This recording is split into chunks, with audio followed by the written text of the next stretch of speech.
Bus యాత్ర మొదలుపెట్టినప్పటి నుంచి కూడా డే 1 నుంచి కూడా విపరీతమైన ఆదరణతో ప్రజాదరణతో బస్ యాత్ర కొనసాగుతూ ఉంది.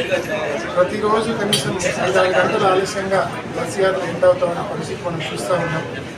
మరి నిన్నటి దినాన కూడా బెజవాడలోకి జగన్మోహన్ రెడ్డి గారు ఎంటర్ అయిన వెంటనే బెజవాడ చరిత్రలో ఎప్పుడు లేని విధంగా మరి ప్రజలు ఆయనకు బ్రహ్మరథం పడ్డారు, అపూర్వంగా ఆదరించారు. మరి అటువంటి ఆదరణ గడిచిన 2 వారాలకు పైగా ఆయన చేస్తున్న బస్ యాత్రలో ఆయనకు లభిస్తున్న ఆదరణ చూసి ఓర్వలేనితనంతోనే ఇటువంటి దుశ్చర్యకు పాల్పడ్డారు. తప్పకుండా దీని వెనుక ఉన్న వాళ్ళకు కఠినంగా పనిచేయవలసిన అవసరం ఉంది. అదేవిధంగా మరింత అడిక్వేట్ సెక్యూరిటీ కూడా జగన్మోహన్ రెడ్డి గారికి ఉండాల్సిన అవసరం కూడా ఉందని చెప్పి కూడా తెలియజేస్తా ఉన్నాను. ఎందుకంటే విపరీతంగా జనాలు వస్తూ ఉన్నారు. జగన్మోహన్ రెడ్డి గారికి విపరీతంగా ప్రజాదరణ ఉంది, జనాదరణ ఉంది.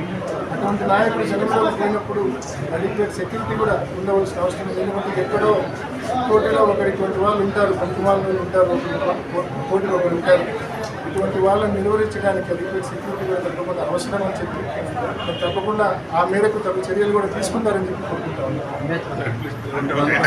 ఉన్నాను.